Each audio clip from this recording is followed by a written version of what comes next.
Hi, just testing sound. It's Dianna.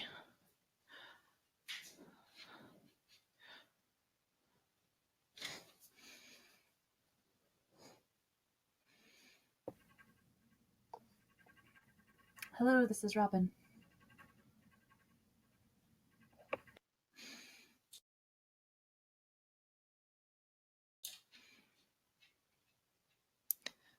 Hi, Robyn. I heard you great. Can you hear me? Yep, loud and clear. Awesome. We can go ahead and get started in about 10 minutes then. Thanks.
Hi, everyone. Glad to see participants joining us. We are going to go ahead and get started probably a minute or two after the hour, just because we encourage folks to log in right around the top of the hour. So sometimes it takes a few minutes to get everything set up. So we will get started in just a few minutes. Just wanted to let you know that we are here and ready, and you'll be hearing from us soon. Thanks.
Hi, everyone. For those of you who are just joining us, we're going to wait and go ahead and get started a minute or two past the hour, just because I know that everyone tends to log in right at the top of the hour. So sit tight. We'll be starting up in just about a minute or two.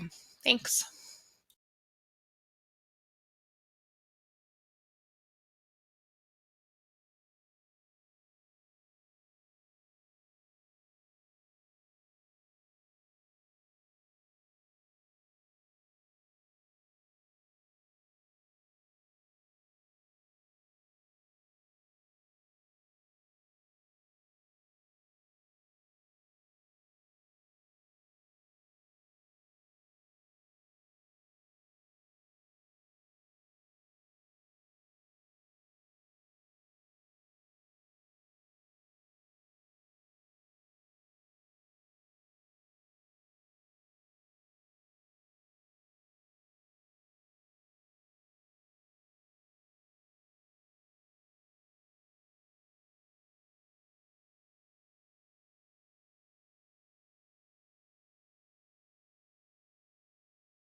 All right. Hello, everyone.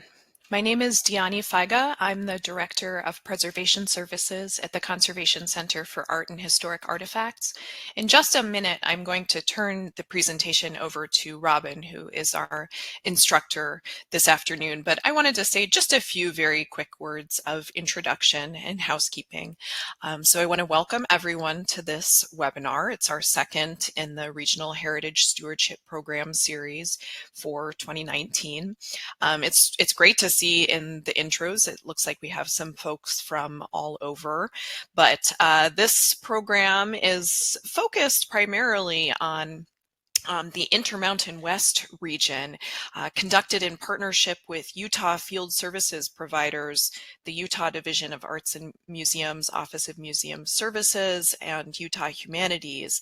This project, funded through the National Endowment for the Humanities, is bringing in-person workshops as well as these webinars and also preservation needs assessments to collecting institutions throughout Utah, Nevada, Arizona, Colorado, and New Mexico. Although, of course, as many of you here this afternoon are perfectly willing and we're happy for you to take advantage of, the webinars are free and available for everyone.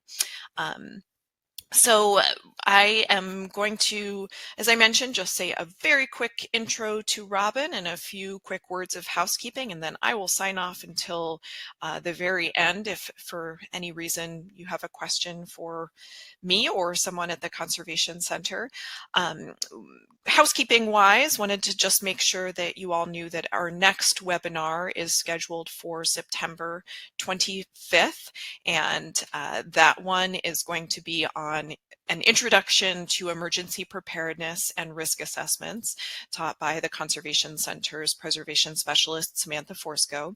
And then we have additional webinars scheduled after that. Robyn will actually be joining us again in November. And wanted to make sure also to check out CCAHA's website. Under educational programs, we have our next in-person programs for the month of October listed. So we'll be coming back to St. George, Utah, and also Cortez, Colorado. So we're really, really excited about that. That will be Samantha teaching those in person as well. So without further ado, I am going to turn things over to Robyn. Robyn Hanie is the Assistant Director of Collections and Exhibitions and a Conservator for the Utah Museum of Fine Arts.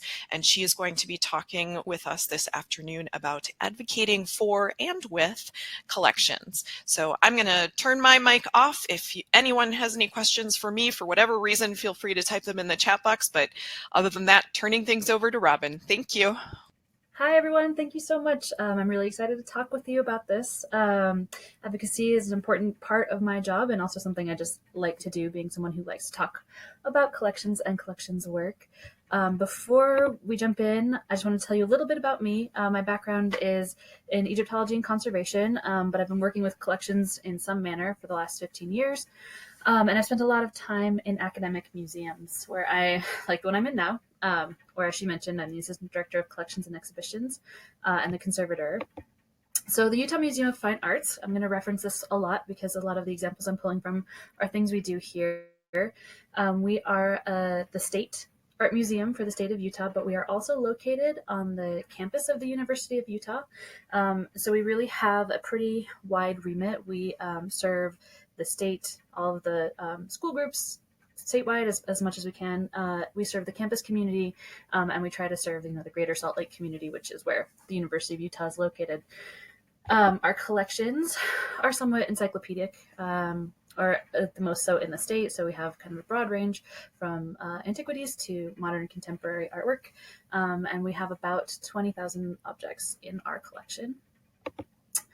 So before we get started, I also want to find out what you all do in terms of your institution. So I am going to start a poll. If you guys want to respond in terms of where you work in museums, what aspect, let's see. Is that live now?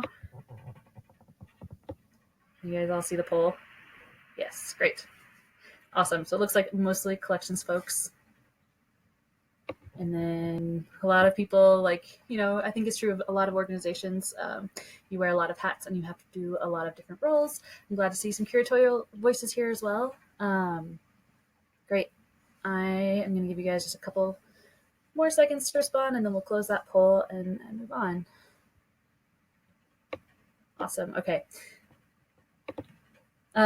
So what I mean when I'm talking about advocacy is communicating what you do and why it is important. So talking about your role at the museum or what your institution does, and why that's important and how that affects people. A key element of advocacy, which we'll talk more about, is relationship building, both internally within your organization and externally, to members of the public, legislators, lots of different relationships that are key relationships. And advocacy is also, like most of what we do, about storytelling and communicating really what you do and what you're passionate about and what your museum is good at to a wider audience. So advocacy is important because it can help you find and develop resources. I think that's a big one, especially when you think about advocating with the legislature. But I think that in terms of collections, we're kind of at a pivotal moment, and figuring out how do collections and the history of collections and the colonial nature of collections really affect how they're perceived and their role in a museum. And so I think it's really important to talk about what we do and why we do it and address these issues, but also be able to communicate our roles as caretakers and stewards, and how we really do our jobs, and what makes them important, and how that fits into this broader context and this broader idea of the museum and what it will look like in the future.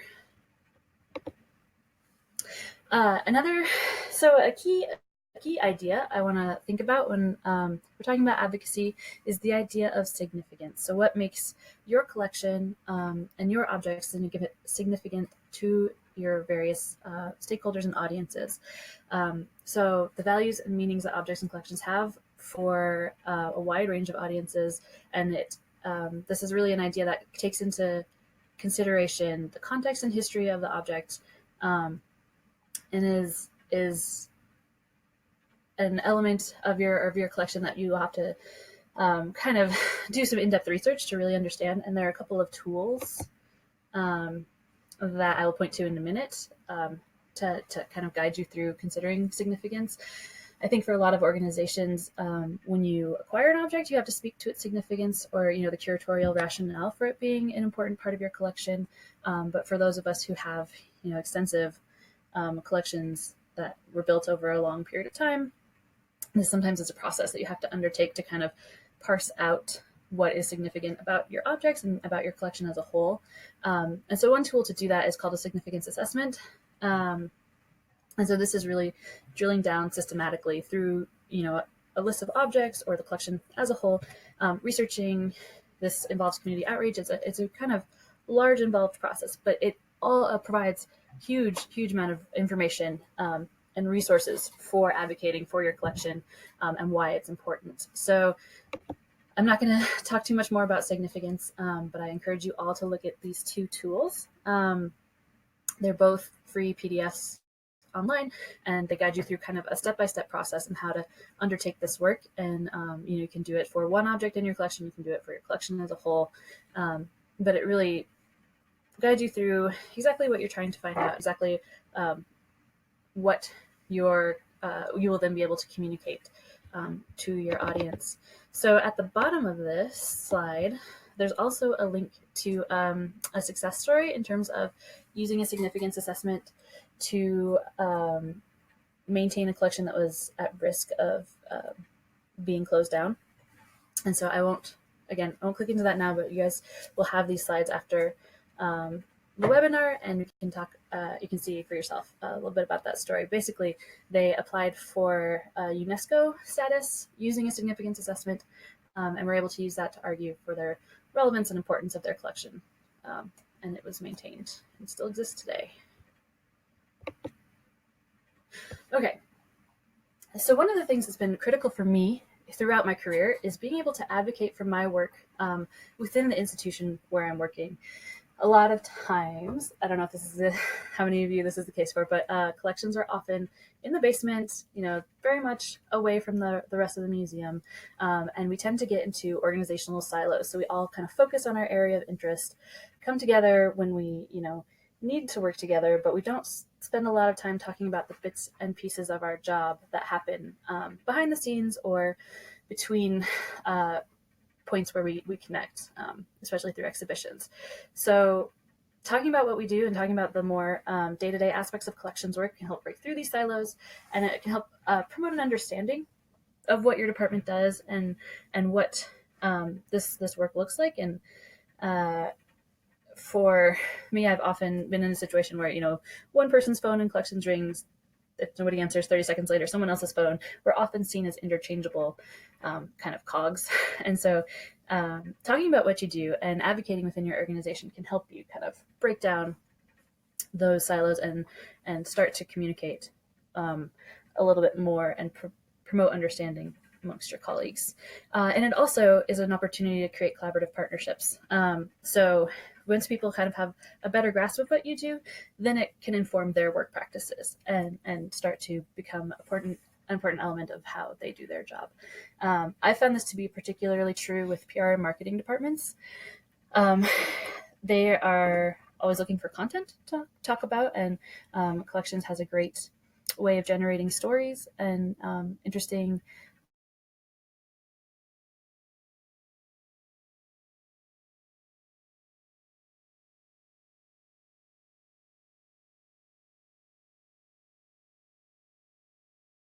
also in terms of visitors and audiences, what you do in terms of stewarding your collection and why that's important.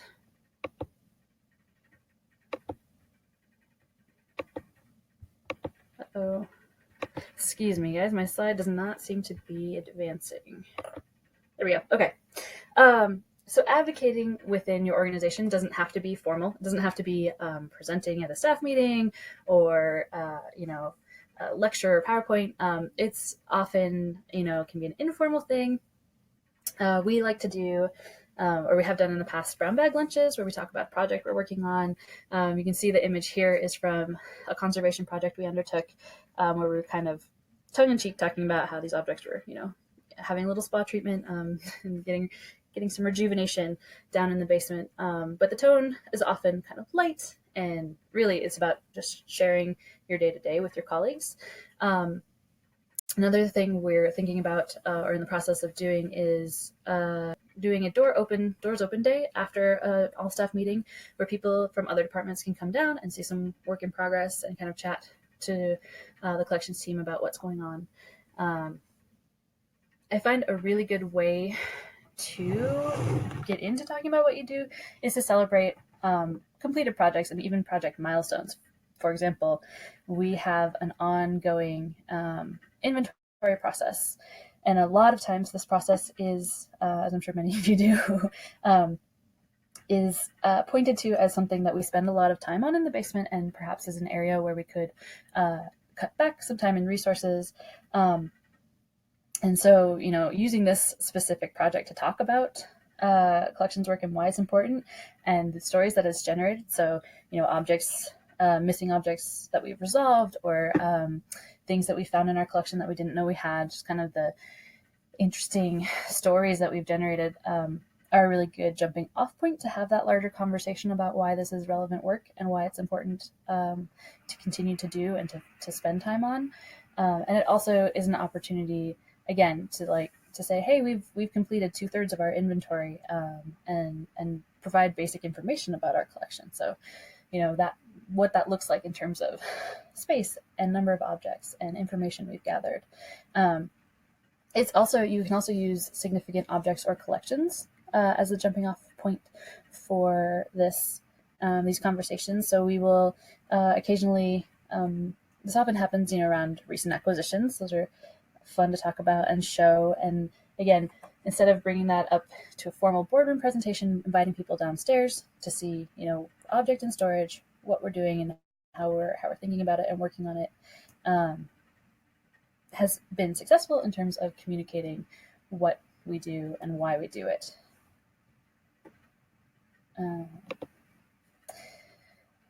So I mentioned relationship building briefly, and I'm going to talk about it a little more in depth now, specifically in terms of PR and marketing departments. This is one of the areas where we've had significant challenges over the years, and I think a lot of successes as well.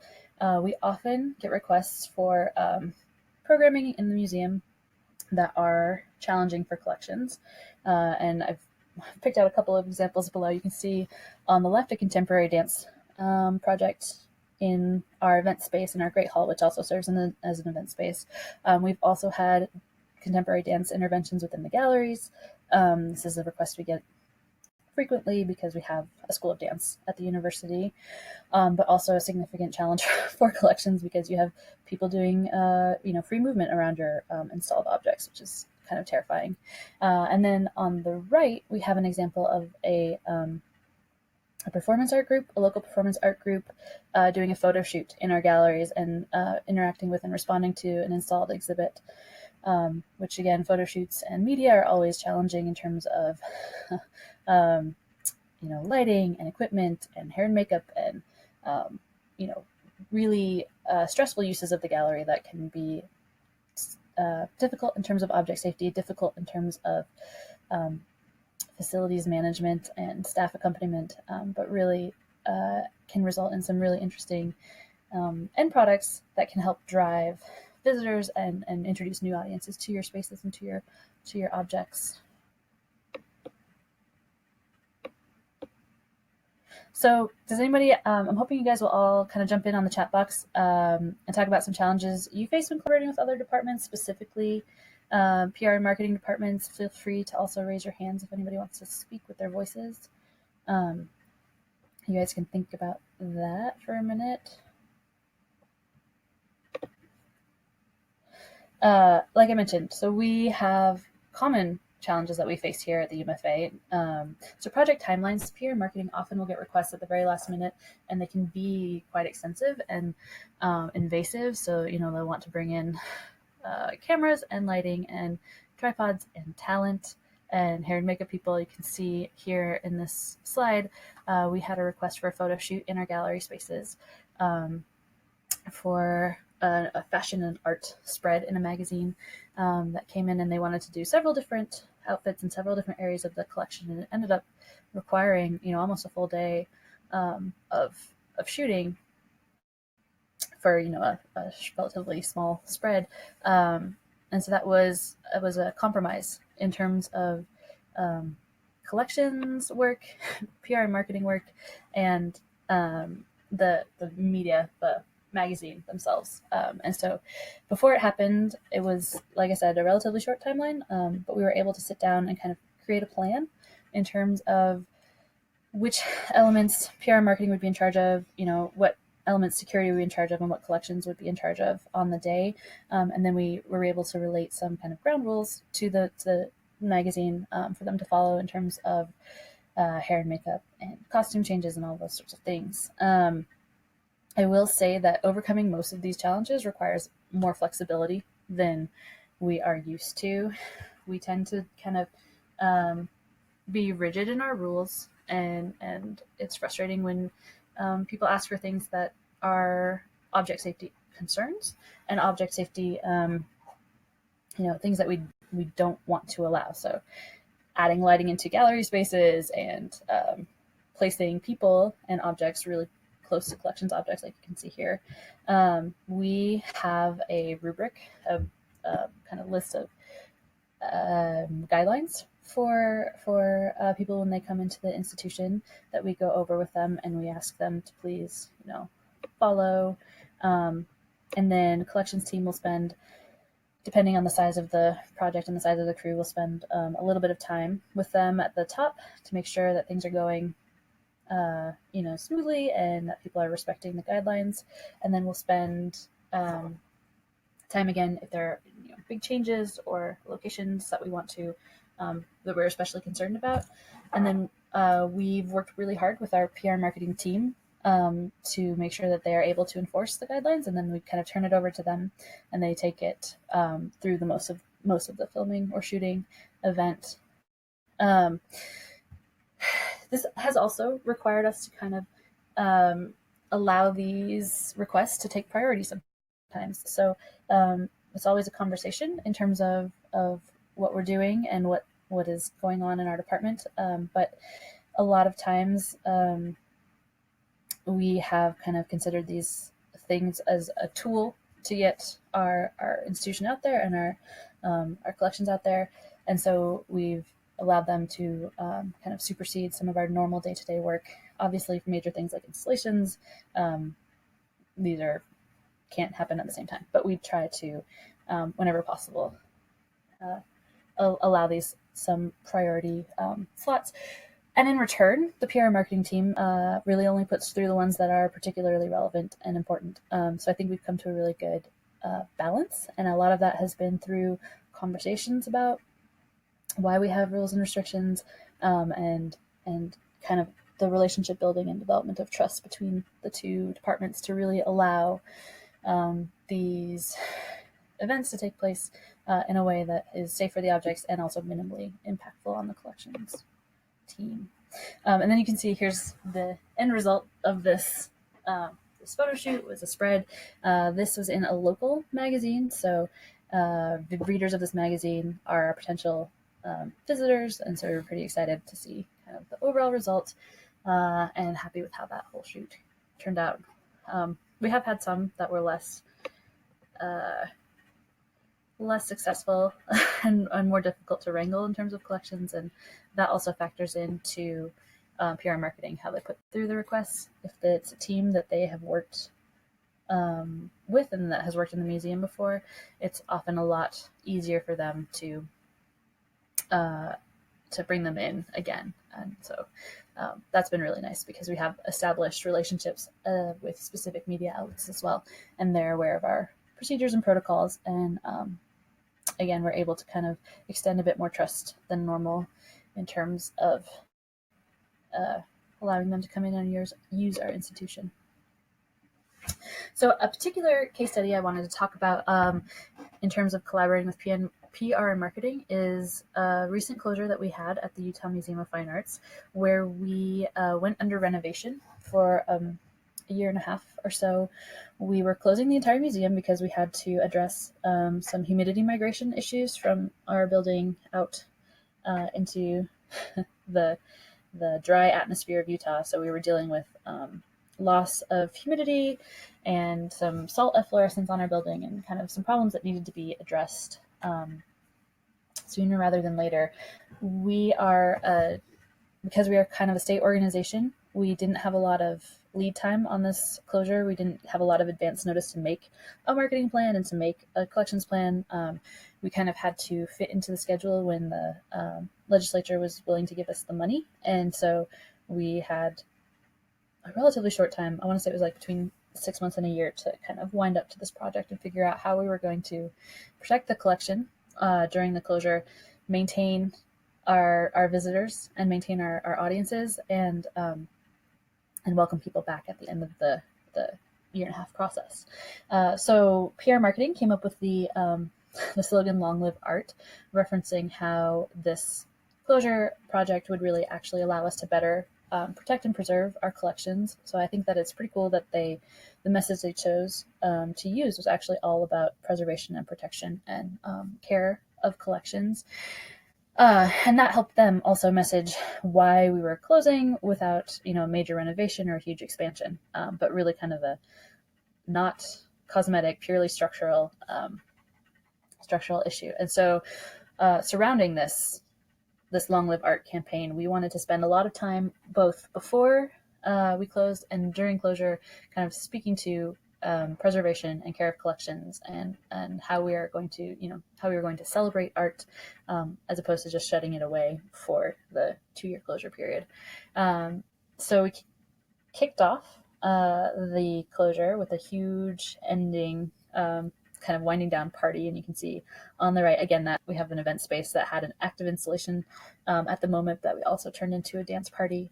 Again, a compromise between collections department and PR marketing and events in terms of using that space with kind of lower lighting, an art installation installed, and a large number of people, but a very successful um, closure event. We also had to be flexible how we used our spaces, both for the closure and reopening events, but in terms of how we used our spaces throughout the year we were closed. We were really lucky in that our renovation process was mostly on exterior walls, so we were able to keep most of our collection spaces unaffected from that project. There was only one storage area that had to kind of move out. So we were able to keep all of our collections on site. So what we could fit back into storage areas, we kept in the storage areas, and what we couldn't, we kind of played a shell game throughout the museum, moving it to non-construction areas in 2 moves throughout the project to make sure that we were kind of staying away from the renovation process as much as we could. But we also had to be flexible in how we used our spaces in interactions with visitors. So I mentioned the dance party we had. We also opened up the basement much more than we typically do. We had tours running the whole closing weekend. We tried to maintain access for our staff on site, so our faculty here at the U, so they could bring classes in throughout closure. People could come and request to see objects still. And we also kind of gave the occasional tour, and you can see kind of being calling out on social media some of our less traditional spaces to talk about, talking about our freight elevator, but when you don't have art installed in the galleries, you kind of have to turn your attention elsewhere. But this, the closing party was very successful, in this campaign turned out to be pretty successful.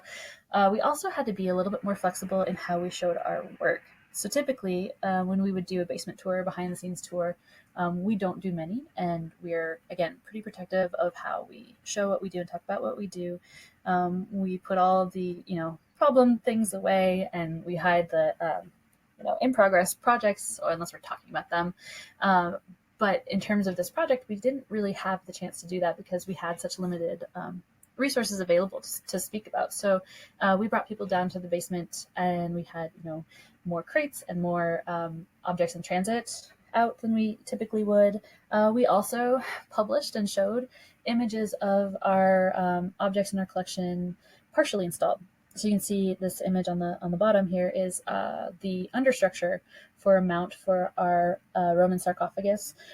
This object, we hadn't finished the installation yet, and but we needed to get the images and this press out. So we kind of put it out there less than 100% finished, which probably most people didn't notice, and is not something we would do had we had the timeline and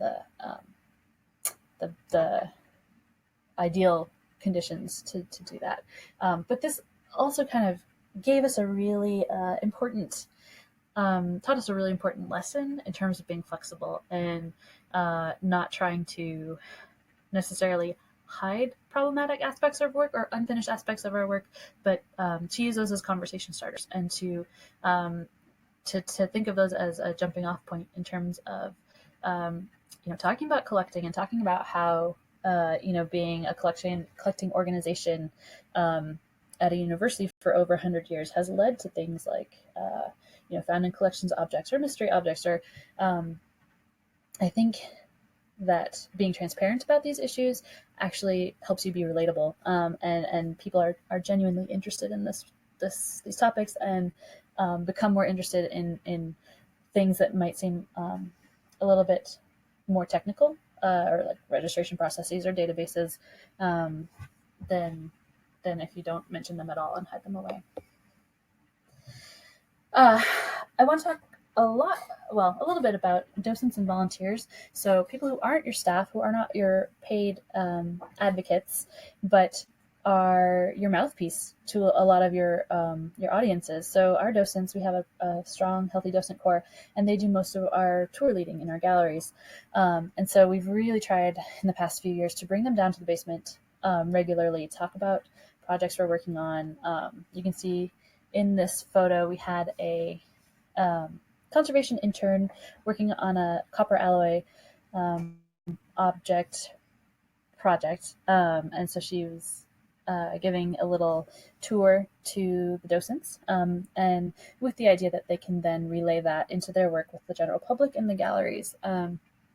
So they also really enjoy, the behind the scenes aspect, and it's nice that they're able to speak to our work a little bit more with a little bit more sophistication. We've started participating in docent trainings, so members of our collections teams will go up during their regular training curriculum and do a half day or a day of training in terms of collections work, what it is, what it looks like, and why it's important. And we're just starting to put together a tour focused specifically on conservation projects that the docents will lead in the galleries in conjunction with the more traditional art historical or thematic tours that we offer. So it's been a really great opportunity to kind of bring that voice up into the galleries in a person-to-person way, and I'll talk about a little bit more bringing that voice up into the galleries in exhibitions a little later, but talking to our docents and working with our docents has been very successful in terms of how we talk about collections work with the public.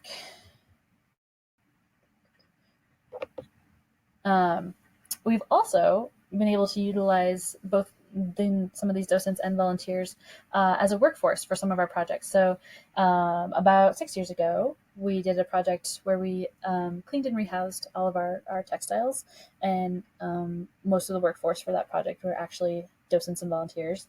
And then more recently, we've had 2 or 3 docents working in collections, both with regular object maintenance, as you can see in this image on the right. We have regular volunteers who come in and have been trained and are very good at kind of day-to-day object maintenance tasks, and then actually helping us with some of our records upkeep. And we have a docent who has a library background, and she's been able to kind of help us archive conservation treatment records and think about how we disseminate that information and use that information in our database. So these folks are a valuable resource in the galleries, but they can also be a valuable resource for collections work itself. And they've also kind of been an opportunity for fundraising. So not necessarily a specific fundraising request, but because there's this natural relationship and they're an invested core group at the museum, they have sponsored conservation work for many years now, and they've helped fund the treatment of there's 37 records on this checklist, but I would say it's probably closer to 50 or 60 objects in the collection in the past 10 or 15 years. And so they've been an excellent resource, both in talking about what we do and in supporting what we do financially, which is great. They're the only kind of dedicated conservation funding we have here at the museum. And so we're really grateful for them. And it also makes it kind of especially nice that they can then we can talk about this information, talk about treatments, what they look like, what they mean, and then they can then relay more of that information in their tours. So I mentioned a little bit about incorporating this information into your exhibits. And so we are also trying here at the UMFA to be more transparent about what we do and our behind the scenes practices. And so you can see a couple of relatively recent installations. I mentioned the textile project that we did about 6 years ago. And so during that project, we created a video kind of chronicling that project and some of the insights and observations that the people undertaking that work had, and shared that video in the gallery space along with 2 of the objects from the collection. And more recently, we highlighted a project we did, a more research-based project looking at shortwave infrared photography of some of our collection's objects, again, using a video to kind of talk about and show the behind-the-scenes aspects of the work in conjunction with an object from our collection. And I'm going to take a minute and just show you a little portion of the textile video. 1 second.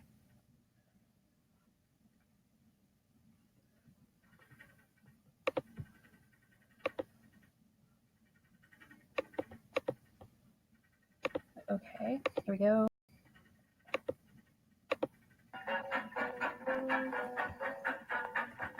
I thought it was gold thread, and it turned out to be a gilt thread woven around paper. And I think all of us who were working on that textile were totally taken aback by this idea of using paper in a textile.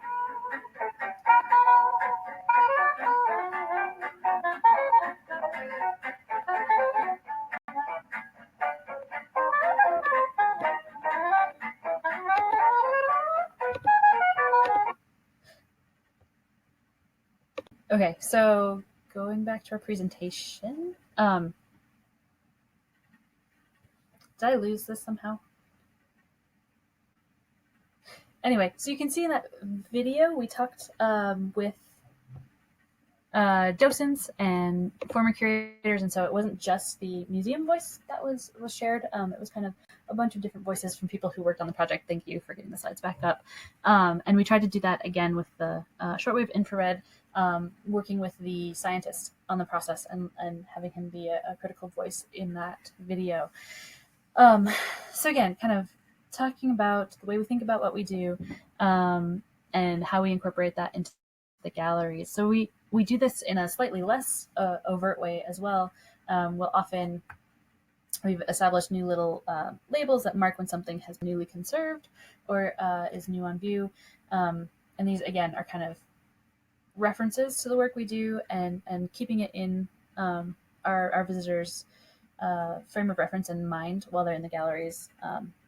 There are also 2 audio stops throughout our galleries that are specifically about conservation of particular works, which again is just another way to get our story out there and talk to people about it.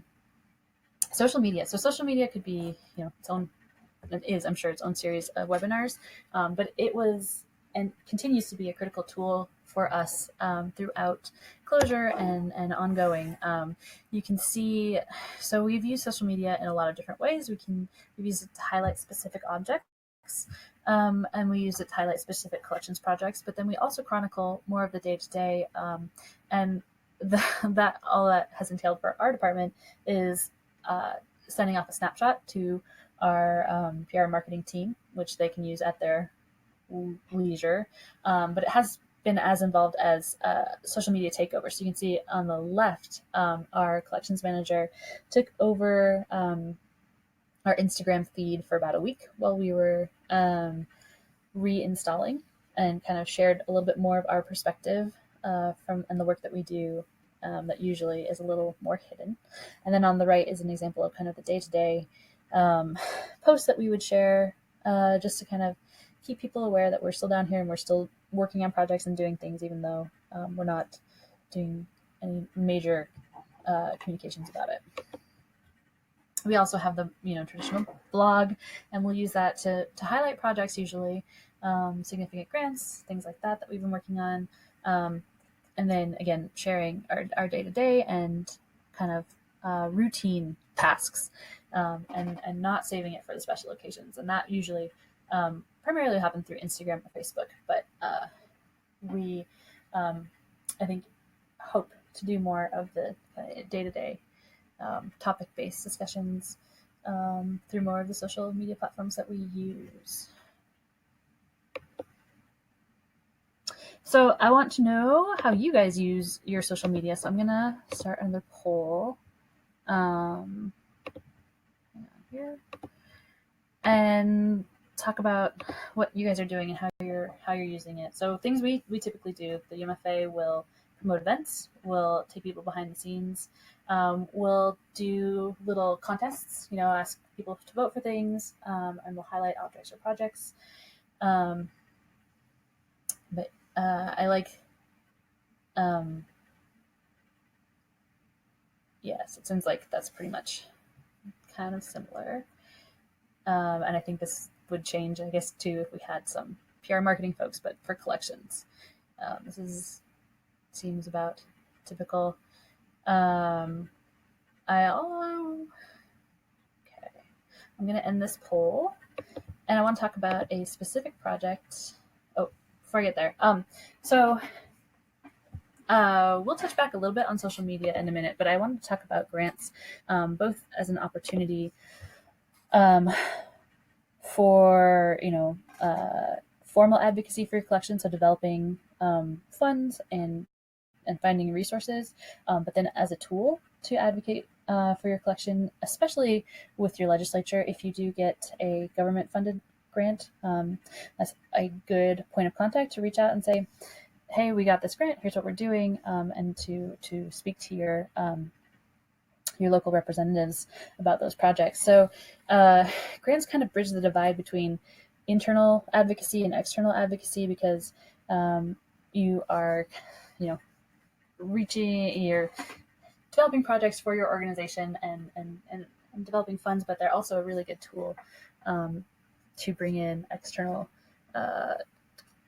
voices and supporters. So we talk about grants that we do a lot. You can see most of these posts I pulled from a recent grant that we finished. But yeah, I think that knowing stories and knowing your collection significance are also important when you're thinking about grants, so that you can use those to relay the importance of your work if you're talking about objects of significance or collections of significance, and that will very much help develop a strong grant application, which I think probably most of us have to do at some point or another. So another important, more external group that is important to talk to and communicate with is your board. So for us, we don't have a ton of access to our board, so we have to make it meaningful when we do have the opportunity to speak to them. So things that we've done in the past, which have been pretty successful, is to actually to invite the board to have a meeting in our department. So you can see on the left, we had the board down and they did their normal board meeting in our space. And then we took the opportunity to talk about a few objects and projects. And this is really great, both for them to kind of get a slight taste of what we do, but also to start to put names to faces, and become more aware of the team that works behind the scenes in a lot of ways. So that was pretty successful. And then we also have taken the opportunity to come to board meetings for the museum, and we've done a couple of different things in board meetings. We've both talked about projects we're working on and talked about milestones, and occasionally we'll bring out an object that has a specific need, and we'll make a very targeted not request, but we'll talk about the very specific need this object has, and it's been a successful way to kind of raise some funds for projects that we wouldn't necessarily do otherwise. So that image on the right is a painting that we recently acquired that was in need of reframing and beyond the scope of our budget. So we brought it up to a board meeting, and the curator was there to talk about her part of the work, and we were there to talk about our part of the work, and we were able to raise funds and get a new frame and put it on view, which was great. And same thing with members and donors. So we often will have collections events for members. Not often. We will occasionally have collections events from members where we bring them down to the basement spaces and talk about specific areas of interest. You can see this is a tour for our art lovers group where they are looking at photography with our photographer. We've also asked for specific support for specific objects and projects, like the object on the right, but we have started introducing the collections voice to more traditional things like curatorial tours of collections. We have a new show on view right now. It just opened about a month ago, and for our members tour, it was the curator of the show put it together, and then I gave the tour with her to talk about the kind of behind the scenes preparation, collections, conservation elements of the project, which was super successful. So we started out in the galleries and kind of going through the traditional elements of the thematic, curatorial tour, and then bringing in the collections information and the collections considerations. So we were able to talk through a lot of why we chose to do things the way we did them in terms of interactives and collections management decision making behind the opening of the show. our curator also was really great to mention these things in media. So she did an interview and talked about why the timeline for developing a show is so long, and specifically talked about how there's a lot of preparation and consideration involved when working with objects. And so having her kind of also help advocate for the collection and for our work has been very beneficial. And that article spent about a third of the piece talking about collections work and conservation.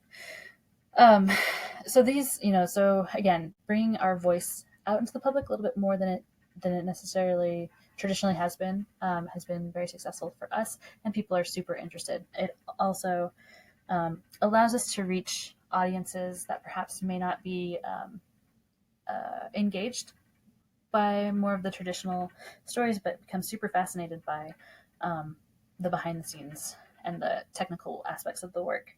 On this tour recently, we had a gentleman who was very, very curious about our databases and how we like catalog and track our objects. And so I was able to talk to him and the whole group about that process and what it looks like. And it seems to be a successful model, and I think we'll be doing more of that here. So we started the tour in the galleries, and then we ended up down in the basement talking about a couple of objects that got cut, and talking about some conservation processes that went on before the exhibit began. We also have been trying to do more traditional community outreach and doors open behind the scenes days in the museum. This was again during our closure event. So we talked about a specific conservation project and we had a PhD chemistry student working on the project with us. And so she developed this tour and ran this tour, and was very thoughtful in how she communicated the elements of the problem. So you can see she introduced kind of scary corrosion into pennies, which was very relatable to our audiences, and then kind of brought it back and talked about specific objects from our collection. So this, again, requires a lot of staff time, and bringing people into spaces can be challenging in terms of logistics. We have to limit our tours just for space considerations, but has been very valuable, and it was a really great way to maintain interest while we were closed.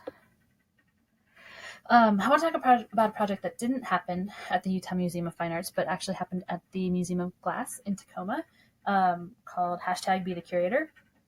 And this was a crowdsourced exhibition. So they solicited feedback on their website and on Instagram to develop and actually install an exhibit of their objects. So from a pre-selected grouping, but they had people vote and respond to what they were seeing. And you can see here kind of what that looked like. And they asked people to tell them why they liked it in the comments. So again, getting to the kind of idea of significance, what makes this object important and valuable to you, and why should we put it on view. I really like this project because it had, concrete product at the end. They actually created the show, and it had a inclusive element to it where they actually, allowed other voices to kind of create the development of the show in collaboration with the staff who selected the larger grouping of objects. So you can see here it is installed in their galleries. I think that's an interesting model, and it sounds like it was a lot of work, but worth it in terms of audience engagement. And I don't know that you necessarily have to do a full exhibit using this sort of model, but you can definitely do. We recently did an installation where we had people vote for objects in the collections in specific categories like the Oscars. So it was, best costume or best picture, and we gave them a selection of objects to choose from, and then we tallied the results and put them out over social media, and there was an opportunity to win a prize. So it was just another way to use specific objects and specific stories to kind of engage your audience. and get people responding back to you on a variety of different platforms. So ours was, a paper ballot in the galleries, but then social media elements as well. So I'm not going to spend a lot of time talking about advocacy within the legislature just because there are so many resources available. The American Association of Museums has a very great website, which I'll show you on the next slide. And they have a lot of tips and tools and information about how to advocate for your museum with the legislature. And every year there's, a museum day on Capitol Hill, which you can see on the right. And we were fortunate enough that our director was able to attend this past year. There's also at the state level, we have a Museums on the Hill day, or a day where we can go and specifically advocate. Being part of a university that is a governmental university, there are some guidelines on how we have to work with the legislature and lobby. So we have to be a little bit careful, and it's a little bit complicated. But I will say that AAM is probably the place to go to start thinking about that in terms of larger advocacy and governmental advocacy. So here you can say this is their webpage. That's worth checking out. They also have a PDF that you can download on their website that is 75 advocacy ideas. And again, it's specifically oriented towards working with your legislators, but it's a really great and kind of fun way to kind of incorporate these things into your day-to-day work, because advocacy shouldn't just be one day a year, and it shouldn't just be your administrative team or your PR and marketing team. It's everybody's responsibility, and it's something that you can do just by talking about the work you do anyway. It doesn't have to be an extra burden or an onerous task. It can just sort of be part of your day-to-day structure and routine. So another thing that's really great through this website is they have advocacy alerts. So they'll send out periodic information and templates for contacting your representatives, things like that. That's very helpful in terms of a starting point. And so you don't have to kind of come up with things on your own. They have a very good kind of way to guide you into advocacy with your legislature. So I think that I'd like to know if you guys have questions or comments, or what sort of things you guys are interested in. So feel free to jump in on the chat or raise your hand. So, Robyn, I'm not sure if it looks like we've scrolled down past it now, but there were a couple questions a little earlier in the chat box. I can just read those back. So Megan had asked earlier, you mentioned a decision-making rubric you use at the UMFA to guide decision-making with your PR department. Are you able to share that document or point us towards resources so along those lines? Yeah, so that's that's interesting. So it's not a formal document. I guess I should have not used the word rubric, but it's a kind of set of criteria we've talked about. And so basically it's kind of the size of the group and the time frame involved, and then whether it's a critical organization locally, a critical organization nationally, and kind of ranking the importance of the media outlet in that way. So oftentimes, like, we would prioritize certain newspapers in town or certain outlets in town, and those get pushed through, and the rest kind of have to fit into a longer time frame or kind of a different line of requests. And for us, in terms of collections, so there are timelines. So they our PR and marketing won't request during installations and deinstallations until usually like the day before. They'll say, hey, is it installed enough? Can we bring someone in? So they've kind of established that parameter for new shows that are opening, which is when we get a lot of these sorts of requests. And then for other activities, we ideally like 3 or 4 weeks advance notice. Again, we try to be flexible when we can to help them out, and in the hopes that they will, be conscientious and respectful of our time, and that's worked pretty well. Okay. And then Vanessa had also asked if we could share the 2 PDF files that you mentioned earlier on significance assessment. So we can send those out. We'll send a follow-up email with the link to the recording of this webinar, and we can include those PDFs in that email, unless, Robyn, you'd like to direct us to finding them in a different way. No, that's fine. The links are on that slide.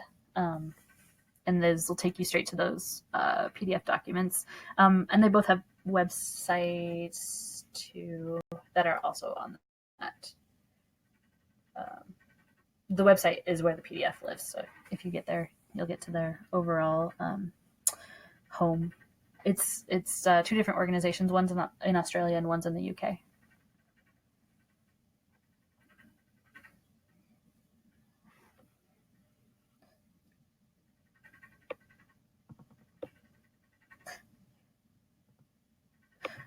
Okay, so there's another text or a chat here that I'm just seeing that I mentions Up for Adoption works, and so I think this is a very interesting model. The British Library does this as well. You can do an adopt a book, and I think this is a model that I'd like to see here, where it's like a small amount of money that goes to kind of maintenance or conservation or care of a specific object or group of objects. But that, I think Christine in Massachusetts mentioned, is a really great model that I've seen effectively used.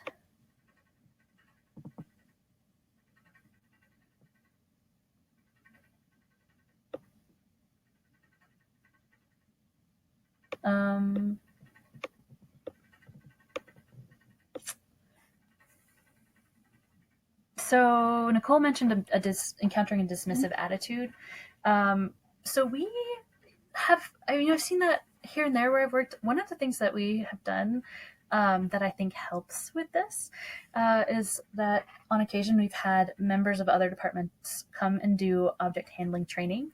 And we kind of go through when we regularly train our security guards, because we're in an active seismic zone and it's part of our emergency plan that they are capable of handling objects in the event of an earthquake or other emergency. And so we've occasionally invited other staff to come and do the training and walk through how we think about objects and how we think about handling things. And I found that to be pretty helpful in terms of kind of developing people's understanding. And once they actually kind of hear all the specifics of why we do what we do and why we're so regimented in how we handle and think about objects, that I think that's kind of been a successful tool in getting them to kind of understand the gravity. And another thing that has helped in terms of exhibit and how we show objects is when there has been an adverse incident, that often kind of drives these points home. It's not the best way. Obviously, we want to avoid those things, but keeping record of those has helped us to advocate more for safety parameters when we do things.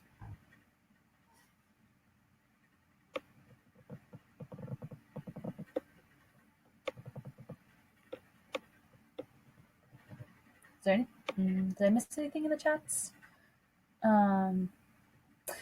One of the things that I would like to do that we haven't done is to formalize some of these things that we've developed through, just internal relationships, and create a document that is, kind of a laid out rubric.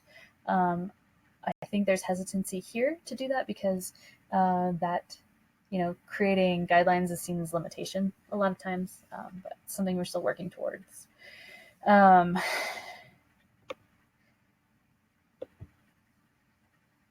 Yeah, so working offsite also is a challenge, and that's a trickier one to kind of undertake. We haven't really addressed this here either. We have some parts of our collection offsite, and we're lucky that we don't have to do a lot of back and forth. We're able to keep a lot of things on site, but that is a bigger challenge, and I do think it would be valuable if you can get people from your main building out to the offsite storage once or twice a year maybe, and just offer them the opportunity to come see what you do and talk to you guys. I know everybody's busy, but maybe it would be an interesting field trip. I worked for a while at National Museum Scotland in an offsite storage facility, and occasionally we'd have a bigger staff meeting, not the whole museum, but invite a department or two to have their meeting at our facility. And that was kind of helpful because we'd also highlight projects and things we're working on at the same time.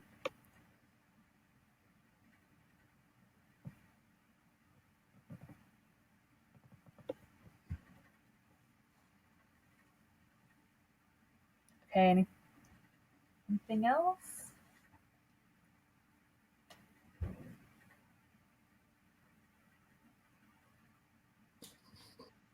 Nice. So you said you're scheduling staff or board tour, planning on for this year, next year. That's great.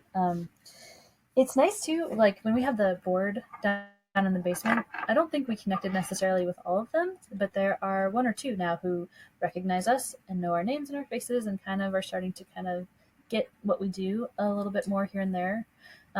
As a conservator, I'm occasionally asked to do projects for donors or board members, and that's been helpful, just so I can talk about what we do in a more informal setting with them. So not only provide the service, but kind of speak to our work more generally and the expertise and nature of our staff and our care of the collections here.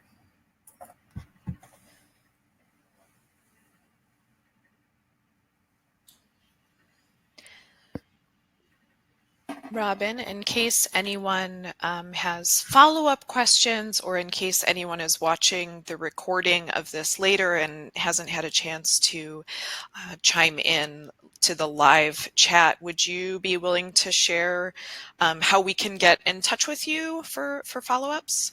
Yeah, absolutely. So my email was on the very first slide, which I think you said you're going to send out, yes. Correct? Yeah. And if I can, I'm also available by phone. If I put it in the chat box, will people be able to? Yeah, everyone should see it if you type it in the chat box. Cool. So that's also my contact details. And I know that also our head of PR and marketing, Mindy Wilson, who we've done a lot of this work together, would be totally willing. If anybody has specific questions about working from the PR and marketing side, she's a good resource too. And I'm sharing her email.